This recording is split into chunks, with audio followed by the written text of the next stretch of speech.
What's the story of Pooh 2? Despite everybody looking different from costume upgrades to a new actor, the movie directly picks up from the first one. Christopher Robin escaped Pooh and Piglet's rampage in 100 Acre Wood and returns to his childhood town of Ashdown to seek help. When the bodies of all those TikTok bitches from the first movie are found, Chris is accused of murdering them. The whole town then thinks he's on some incel shit and he's outcast. I'm just trying to tell you, I ain't did nothing. Christopher has PTSD and nightmares about Winston Pooh Bear and goes to see a hypnotherapist to sort himself out. Putting his fresh adult trauma to one side, these therapy sessions bring up his childhood trauma of his twin brother Billy being kidnapped in the woods and never seen again. Now, when I first saw this in the trailers, I was like, this is just a copy of Five Nights at Freddy's. And turns out it is. It is just that. Pooh and Piglet, who I thought was dead after getting hammered in the first movie, but I don't know, who really cares, have gone into hiding along with their friends Tigger and Owl, who were there all along and aren't new characters, so shut up, just go with it. Because some people believe Chris's story, they feel like they have to keep a low profile now. But just like any friend of Jeffrey Epstein, they can't resist young girls and kill 3 uni students they find in an RV. Owl tells Pooh they should just go for it and take on the town of Ashdown instead of just killing off randoms every now and then who happen to come into the woods. Pooh is like,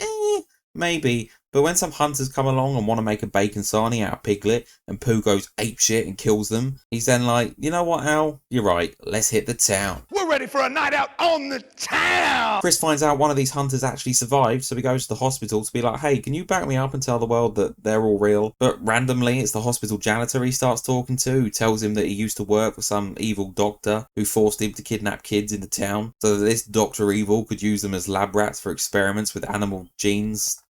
Sure. Anyway, the kids didn't survive and their bodies were hidden in the 100 Acre Wood, but they came back to life as the half-animal, half-human hybrids that are probably this town's greatest tourist attraction now. Because of the experiments, the Pooh crew all have enhanced healing abilities too. And guess who is one of those kidnapped kids? Of course, Christopher's brother Larry. No, it's not Larry. I've forgotten his name. What was his name? I just went with Larry off the top of my head. Larry! Billy.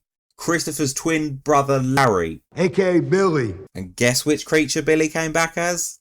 That's right, Eeyore, who they all ate in the first movie. No, I'm kidding. Not about Eeyore being eaten. That happened. That was horrible. Talk about kicking a half man when he's down. But of course, Billy came back as Pooh. Imagine being reincarnated as Pooh. I mean, I've met some shits in my time, so it makes sense. Anyway, why this janitor just blurted out all this exposition out in the hospital, I don't know. I'm envisioning him just pulling Chris aside after he grabs something from the vending machine and being like, oh, by the way, thought you should know. Thought you ought to know.